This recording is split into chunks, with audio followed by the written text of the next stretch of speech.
it's early morning on Thursday here at the 2024. I know I keep posting 25, and I don't know why, but it's the 2024 Munich show, and everybody's still we haven't opened to the public yet. Everyone's still doing last-minute setups and getting their booths ready for the public that's about to come in, and I think they open at 9 o'clock today, I don't know. But, when we always talk about minerals, especially the people who are unfamiliar with minerals, we speak of minerals kind of as works of art.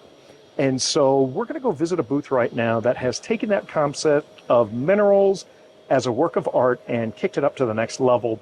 And it's all over their booth. And it's a whole new rebranding campaign. And so for those of you who know and who've seen it online, of course, I'm talking about Crystal Classics and Ian Bruce. So let's go this morning and catch up with Ian Bruce and take a look at what they have at the Crystal Classics booth here at the 2024 Munich show. And there's the man himself, Mr. Ian Bruce. Ian, how you doing, Brian. brother?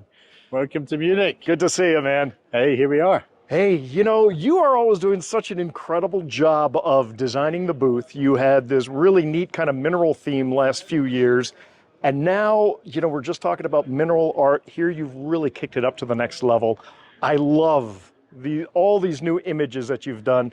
Tell us a little bit about the inspiration behind that, and then let's go take a look at some great minerals. Well, this is something we trialed a few years ago in a small way, and I thought, okay, let's just have a big change out at Munich this year. Yeah. And we did a whole company rebranding, and let me walk you around the outside of the booth because we had fun designing it this year. Yeah, you could tell. So it's great.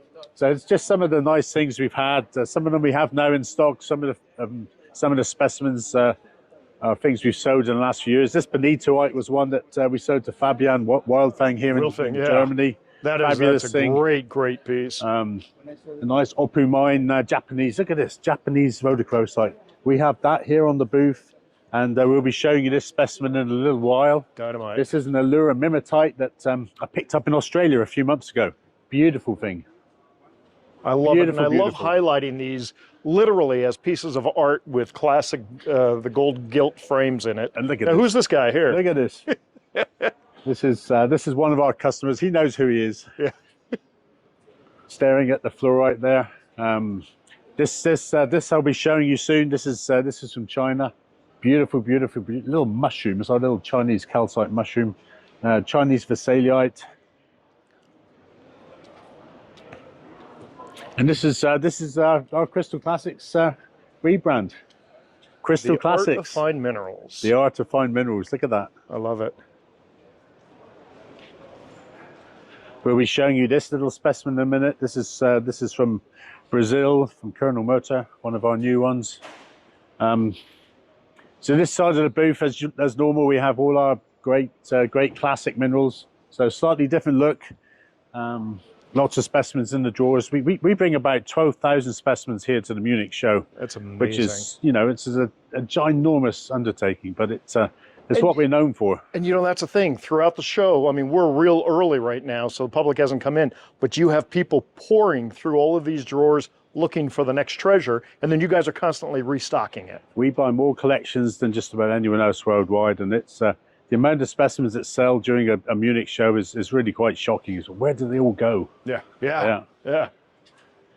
So let's continue around. Let me show you some more of our artwork. So this is beautiful Heliodor, fabulous little specimen. It was about this size. I love it. And I love blowing it up like that because it really forces you to pay attention to all the intricate details of every piece. Yeah. And this was a piece we had a few years ago. Totally damaged free. This was a magnificent, one of the better rhodochrosites from Intraning. Totally damage free, no cleave tops. Absolute perfection. This was wonderful. I mean, that size, and you really do need the hand in there. Yeah, this was fabulous. Just to give it a reference for size. That's a major, huge piece. And undamaged, it was incredible. Beautiful, beautiful.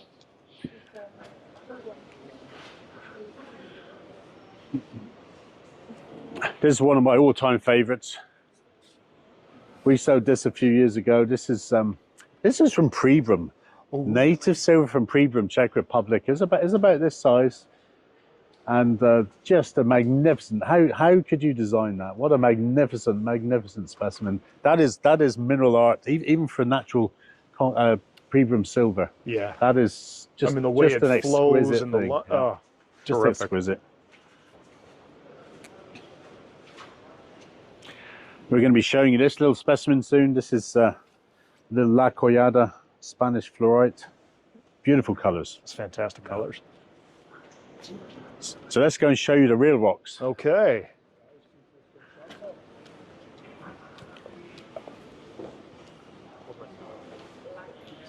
And the lighting in here is amazing. So I think this is more lights than I've ever seen you have in the booth before. Yeah. Really kind of made it really as helped. close to daylight as possible here. So when you have a German wife, one of the realities of life is you need beer mats. So we haven't done these for a while, and everyone said, "When are you going to do new beer mats?" It's like our mouse pads. Right, so we have new right. mouse pads coming for Tucson. So all of these specimens are now. And I love these. the These are on on the beer mats. kind of foam, nice dense foam. Yeah. And it's amazing, you know, when you go to people's houses all over the world, you walk in and it's very often you go to the mineral room and there are the Crystal Classics beer mats, and it's just like, okay, really? Yes, it's working. So let's look at the rocks. So these are, we're going to do a grand unveiling. This is the... Oh, this is fun. So the boxes have the rocks that are on the beer mats there. They do. Yeah. Great. So this one we've just sewed. Okay. This is already just sewed, but it's, look at this. God. Oh, look at that chatoyancy on the halo there. Yeah, look at this. That is a great, great piece. Oh my goodness.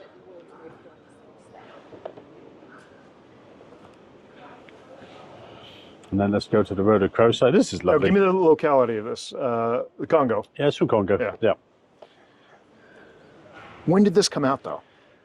This came out earlier this year. Really? We have a little team of guys down in Congo working for us, and they've come up with some magnificent things. Now, as everyone knows, green is a notoriously difficult color to capture on video. To my eye on the screen, it's looking more blue than the green that I'm seeing in reality, but it is a classic malachite green, and I think anyone who has seen malachite understands what I mean by that color. Fantastic. I love that piece. And this is a bit of fun. This is a Japanese. very nice Japanese, but look at this, very three-dimensional, beautiful color.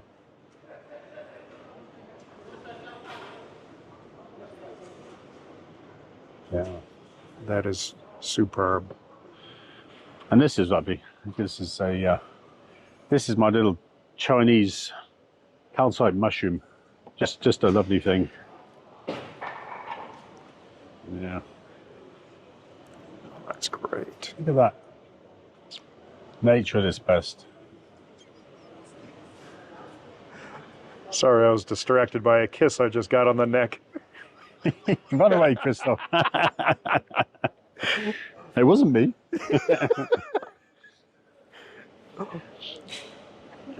Lovely Spanish classic. Look at this. Yeah, this is great. Now, just because it's front lit here, you don't see the blue that's deep inside at the core of the fluorites, but you can easily see that in the photograph, and that is just wonderful. I love the edges there. Yeah, that's how it really looks when it's in good light.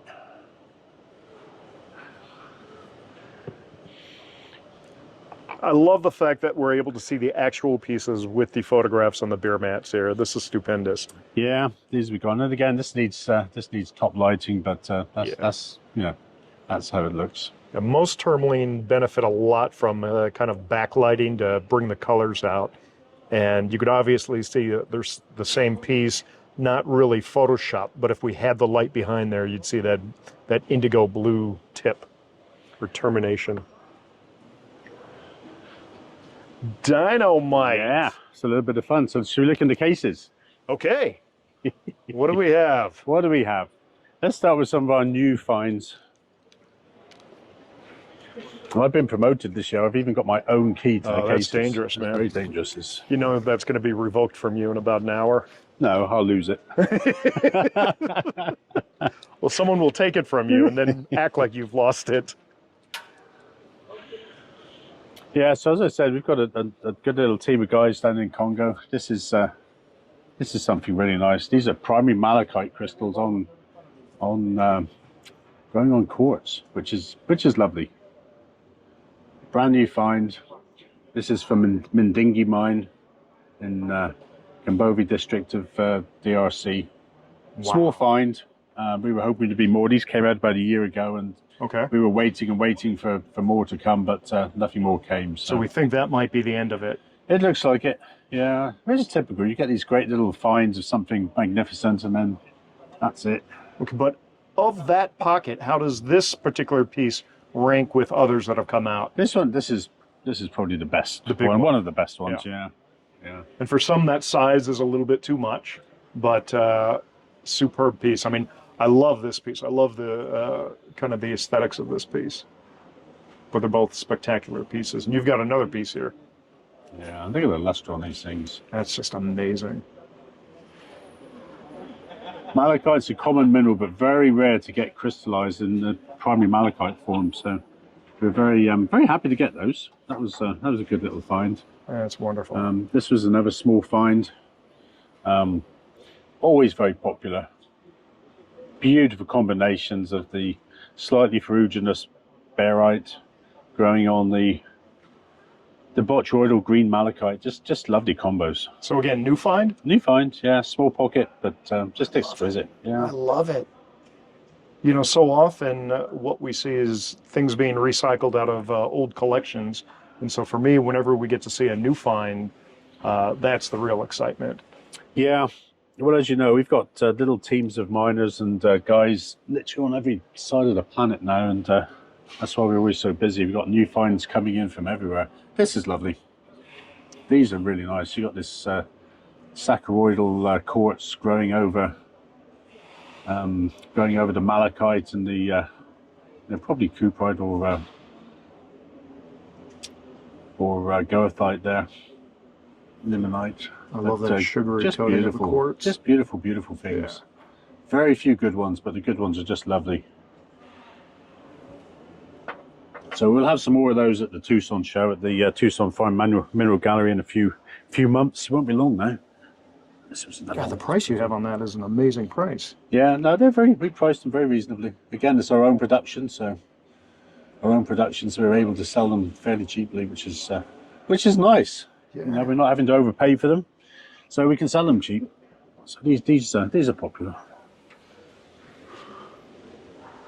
Outstanding. God, can't wait to see more of these in Tucson. Yeah, and this is our second new find cabinet. So, you know, since Denver show, I've hardly been to England. We've been traveling so extensively worldwide, and lots of exciting new things. These are a new find from Peru. I was in Peru recently. So you've got these lovely, lovely epidotes with axonite and really gemmy quartz. Beautiful thing. That is nice. This is from the Canta district in Lima, near Lima. Very, very pretty, very three-dimensional. Again, very clean. And then there was this find. This is also from Peru. This is a location we've seen before, but it's the first time I've seen really good ones. So this is the Tantadora mine in Peru. Lovely chrysocolla blebs just overgrowing these quartz crystals. That's wonderful. Yeah, something new, Brian. Something new. Yeah, and then one of the really popular things in Peru at the moment from the Milpa mine is these exquisite, absolutely exquisite green octahedral fluorites, and these are so popular. They're just beautiful things. Look at this. Look at that color. The color just pops. That color is pretty accurate. Yeah. What I'm seeing on the screen there. Yeah. Maybe it's a little bit on the blue side on the screen. Yeah. No, these are wonderful things. Look at that. These are superb. I never get tired of looking at these.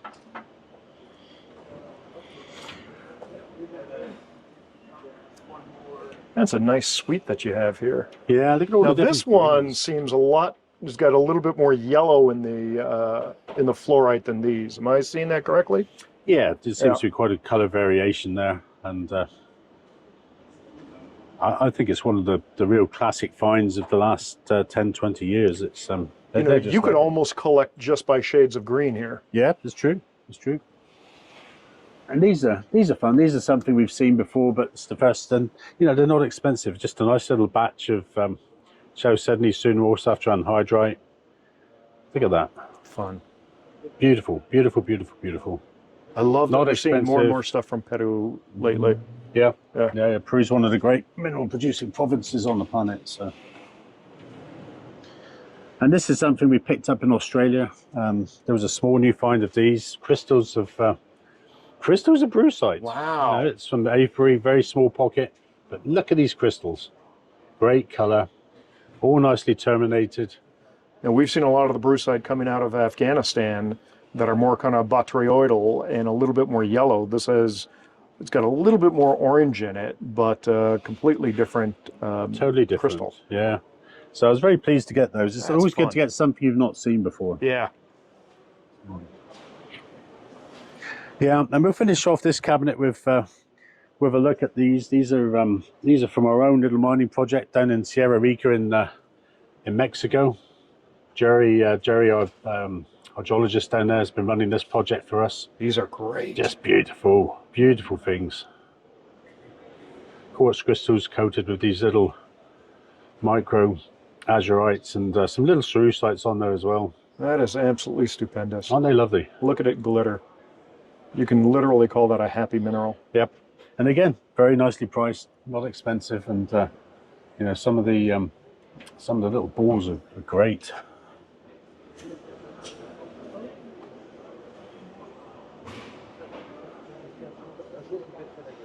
Superb. So we'll have more of those at Tucson. It's not going to be long now, and then we do a big release of these and new things, Brian. Everybody wants new Exciting. things. So it's one of our big features for the next years is to make sure we've always got lots of new finds, and you know, running our own mining projects. We're going to do that more and more because Well, you know, for a while, for a long time, it's been the new things have been old collections that have come back to the market. Yep. And there has been a dearth of new material out of the ground on the market. Yep. And finally, it feels like we're pulling out of the slump that COVID put us in. Yep. And we're actually, the mineral markets seem to be responding more healthy, and we're getting new things out of the ground. Yep. And that's really such an exciting time. no, it's a really exciting time. Yeah. So we're happy to be part of that. You know, as a mining geologist, I like to be the guy out there digging the ground and finding the new things, bring them to market. That's what we enjoy. Absolutely. Yeah. Yeah. This whole sales part is that's just the work that pays the bill. But That's being right. out in the field is the fun Oil's the part. machine. Yeah. All righty. So I'm going to pass you over to Deanna, Okay. who's going to do the other half of the booth, Super. and All right. I'll be seeing you very soon in Tucson. You got it. All righty. Deanna, how are you, darling? I am Great really to good. see How you. are you? Mwah. Mwah. Do we do I two don't or know. three? Free. I mean, never enough. That's the rule. This is the correct answer. Yes. All right, so we are looking at the other half of the, shall we call it the backside of the Crystal Classics booth? Well, depends which way you approach Which it. way you know. enter, right. So I would say this is more the slick, classy. Okay. While you have on the other side the more sort of old world, sort of more museum type look. So with the huge selection, browse through drawers, have to really feel like you're discovering things, while here it's more open display. Okay, I think that's a fair assessment of it. Let's talk real quickly about a couple of the cases that you have here. One thing, you know, lots of great pieces here, but my eye is immediately drawn to this case. I've not seen you with so many golds on display before. Absolutely. So we actually had the opportunity to acquire some new gold specimens, so which is really good for us because it's certainly something that we see also from a non-mineral collector established market, Okay. that we have people buying gold because it seems to be a real commodity, and rather than having the cash in hand, they are putting it into actual solid gold. And since this is hard to buy on the market, Right. they are actually swinging to things where you have specimens. mineral specimens. So Super. especially, and that's something where you have something in hand. So we're not talking necessarily about the crystallized gold specimens, although like something like this, the Talbot crystallized gold from Australia is fantastic. Also made it on one of Ian's new designs around the booth, so being a framed picture. It is something for a connoisseur, and they will immediately know how rare and special something like this is. Yeah, the dynamics of that piece is just incredible. But as I earlier mentioned, you are also drawn, or we are seeing an influx in non-mineral collectors that would go for something like this, a proper solid So that's gold a big nugget. nugget. This one is 190 grams, so almost half a pound. I think an American pound is like 240 grams. So we're close to that. So, and that's something solid. You have it in hand. You properly can feel the weight of it. It's something that's very tactile. So it's fun to hold. Yes, and that is also something, you know, you can have it on your desk. So if you are in a corporate, like you are in a big office, you have this on your desk or something, you know, it's definitely something that we see an increase in being popular. And as you can see, there are some that have some fun shapes. So I'm almost more drawn to things like this because there's a little bit more going on. They're not so solid, not so round. They're a bit edgy, a little bit more sculptural. So that's definitely something I would be more drawn to. So here you have this is Kalgoorlie in Australia.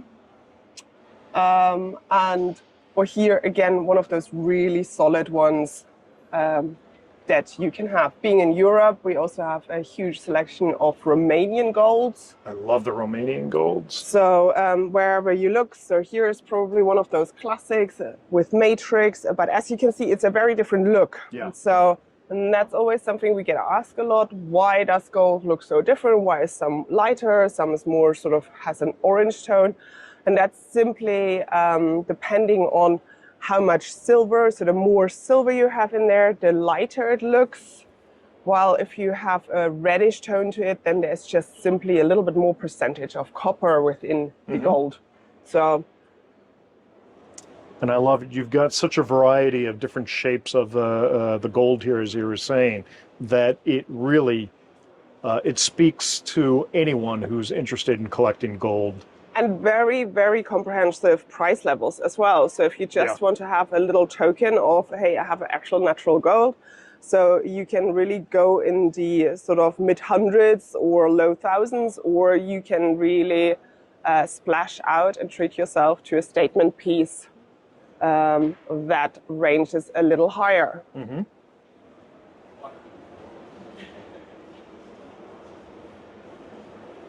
I love it. I love it.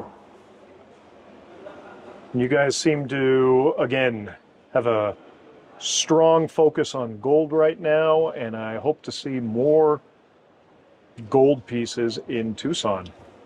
Well, we see what comes. You never know what the future brings, but we always try our best to keep surprising our clients and I guess also ourselves. So we have the old-time classics, since it's one of our own mining operations with our sister company, UK Mining Ventures, of the fluorites in the Weardale. I know you, Brian, know the area really well, having us accompanied us several times up north. And again, sort of the mines keep on producing, which is always good. The newest find is the timber pocket. So a vivid combination with very sparkling quartz, some of a more mature crystal range in the front of the specimen, while on top of the large crystals you have a small druzy coating. The black and brown is caused by iron inclusions, giving the quartz a different saturation and color. That is just the newest pocket we just brought out in October. Now, why is it called the timber pocket? Because the actual cavity was very unstable, and for a small cavity as it was, we used an insane amount of timber. Okay. Literally, so hence the timber pocket, and now it's backfilled because the ground was really so unstable that we went in there, stabilized as much as we could, took out the pocket and now backfilled it because it was very, very, very unstable ground there. Gotcha. And I love the way that you've not only named the pockets, but you have also come up with graphic designs to kind of illustrate the idea behind the name. So Northern Lights. So recently we had really a huge amount of Northern Lights visible in the UK. And that all over the world. So, and this was really fun when the first occurrence was last year, with really intense Northern Lights visible in the north of the UK. And these labels not only feature, as you say, the sort of name Northern Lights pocket, but on the back you have all the information. So which vein it was found in the mine, which mine, and when it was found. So you have an exact date of the pocket was discovered in September 2023. So as a collector, you are always able to keep the full record of when, where, how it was found. You know, in Mineral Talks Live, we did an interview with Wim Vertriest from GIA out in Asia, and he talked a lot about the importance of capturing as much information as you can about the pocket, where it's found, when it's found, because that can then be used as kind of forensic evidence to predict future things or to understand the geology of past things. So I love the fact that you're capturing and making available to your customers all that information. You guys have also done, and we've covered this before, but you've done an excellent job in that book, going pocket by pocket by pocket and showing that. When are we going to see an update of that book with some of the new pockets? So we're always thinking about this. So, and we are looking at this also from a standpoint, so how often would like to see an update on things? So since we're having a very comprehensive website and social media account where we keep our clients up to date, we came up that we will wait until 2026 until we do a new edition. Then there's enough to add to the booklet. And that makes more sense than bringing one out every year. So, and we tried also in the version that we brought out this year in 2024 in January, February, to already include future pockets that were not released. So the timber pocket, I think, is already, none of the timber pocket is in there, but one of the pockets we released later in the year was already covered. So here, for example, not released. It was in the cleaning phase, but you didn't have pieces available for sale? Is that so like the Bella pocket. So we have the Bella pocket is not yet released apart from a few specimens. So you have a few specimens here, for example. So it's not been officially released, but we have included it in the booklet. I see. And it was already, so we touched the pocket in July 2021. But we can't mine it because we would actually destabilize the ground we are currently covering and trying to explore. So this is something we have to come back to in order to be able to mine it. So there's only a handful of specimens out at the moment, but before we can really bring it to market, we have to wait. So it's possibly one of the, should we ever retreat from the mine, it will be one of the last pockets we can mine. So, and that is really important in mining, that sometimes, although you have a target that's along the way of your development, you cannot touch it because you would sterilize the pockets beyond that point. Exactly.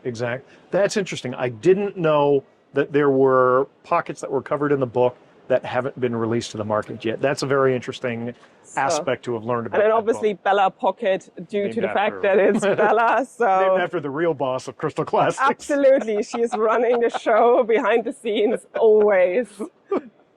So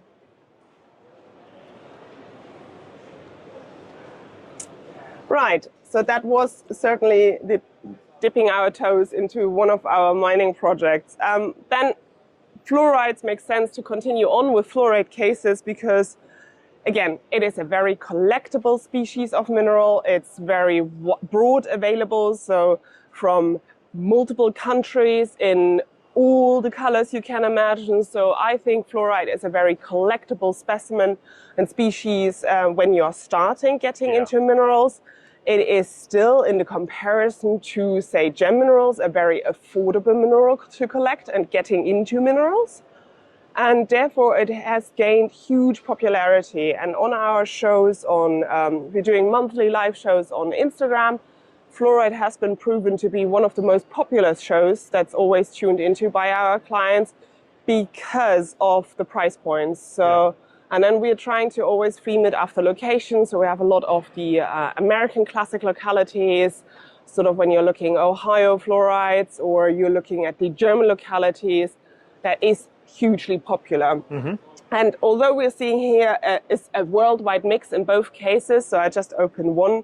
So you have a worldwide mix, but you also see things that you probably don't come across all day, every day, namely being the Florence mine, British locality with the blue fluorite. Of course, a lot of people think, oh, blue fluorites, what do I think of? You probably think of French fluorites. Right. So, but not maybe of the Florence mine. So therefore things, the sort of more rarer pockets or rarer localities with lesser known occurrences of a special color in fluorite. And even though it's blue, it's a different shade of blue than the ones that you get out of They can France get or more Spain. intense, Yeah. but they're so hard to That's come a by. beautiful little blue. That's a great little piece. One of my all-time favorites, I always like the El Hammam, so because they have something very enchanting. It's a sort of Caribbean sea green fluorite, and then you have these really clear doubly terminated quartzes on top. So I find them always very, very enchanting. And again, I think the last specimen we had in stock is probably 10 years ago. Wow. So having one again is for me like really, I'm almost sad to sell it, but I can only advise if you see one, grab one, it, because it could be 10 or 15 years before we get another one. So that's always something where I say to a client, you cannot wait for things like that. Don't. Absolutely. And I love these sculptural fluorites like this piece here from Orongo in Namibia. Yeah, the Spinel twin fluorite. So it's a really elongated crystal, obviously. So also a rarer shape of fluorite. And that's also the beauty. So although you think initially of a cube or an octahedron in a fluorite crystal, you can get obviously the twinning like you have them from the Diana Maria or Lady Annabella mines, but you also can get some Spinel twins, you get some elongated crystals. So there's always some fun shapes within fluorites or very nice combinations. So a good starting point, again, to point out within a collecting field when you're just not sure how do I get into, so it has everything going for itself. Worldwide available, many colors, different shapes. Well, you know, and then the nice thing about that is you can start at a more, let's say, entry level with more reasonable, I don't want to say reasonable prices, but more affordable prices. And then as you develop your collecting style, you can stay with fluorite and kind of go up in quality and obviously price, but you're still with that same mineral specimen or species that you started with. There's a huge scope for development, and even like you said, it is just that starting point. You can't, it's not so off-putting by being shocked and getting a sticker shock when you're looking at some of the prices. And again, also it is still something where you say there is a lot happening on the market from historic, but also new finds. So that is always what I like. Here in this, here Ian just pulled this out for us, and in the video that we were filming, we couldn't see the blue as well as we can see it in the photograph there. But here, now that it's been put back in the case, you can see a little bit more of the blue there. So as we had mentioned earlier, this is the true color if it's properly backlit there. But there it is in situ in the case, and it looks fabulous. and in this case, I would like to point out, so although there is an abundance of Spanish fluorites, this one seems for me a very, very, very nice aesthetic specimen because it has such a different vibe and color. The contrast is really spectacular.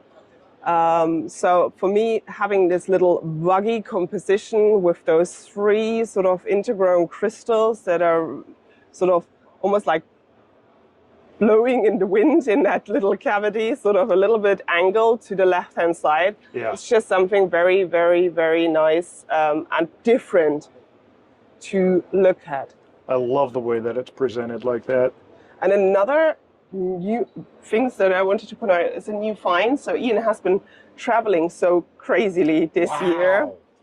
So, and these are, it's a new find from Ocaruso with the yellows. So, and I find them especially nice. So you have a sort of first generation of purple fluorite. So you have the core. Is that fluorite in the core there? So the core is a tiny, tiny layer of fluorite, and then you have overgrown a yellow fluorite. So I think they are really, really cool. It's almost like, It's like frozen in ice. Yeah, or it's just like it's wearing a costume. You ready for Halloween? You know, they're having put their costumes on, but very good luster, super sparkle, and strong yellow color. So definitely something nice, refreshing, new. I'm a big fan of these. I think those are fantastic. I didn't really notice it until you pulled it out there. But just the way that the initial growth of fluorite inside is completely encased by the later growth of the fluorite, the yellow fluorite, is just stupendous. I love the look of that. So I'm and that's not the only one. You've got a few others down here. Yes, there are a few others. I think I pulled just out my favorite.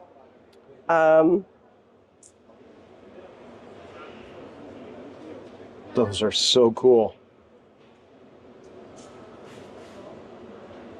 Oof. Look, you can't even put it down. You keep playing with it. I really, and do you know what? I think the other thing is as well for me, they're reminding me so much of the lady slippers from Lady Wash Wine in the UK, because you have really also this shape of a little slipper. So I don't know. I'm just geeking out, I guess, over those. So I'm thinking geeking out live on camera. How can you not love them? Right. So, yeah. So it's great. What I really like about these shows, and although I bemoaned it a few times that Ian was traveling so much this year, I think I've had him home for maybe 30 days. So then coming to a show like this, being able for me to be wowed by having so much new material, so many new finds, so many new minerals from old collection is really, really great, because that keeps sort of this excitement alive. So. Dynamite. All right. We're going to catch up with you Friday night. You're going to have a party right here in the booth celebrating your 30 years here at the Munich show. Ian's, well, when I say you, I mean the Royal Crystal Classic. The Royal we, but it's technically just, I'm not that old. Brian, what are you saying? No, of course you're 28. I mean, what the hell am I talking about? I actually met Ian 17 years ago at the Munich show. So for us together, it's the 17th. But Ian's 30th. Yeah, so we'll catch up with you on Friday. Thank you so much, Deanna. Looking forward to it. Thank you. Cheers. Bye.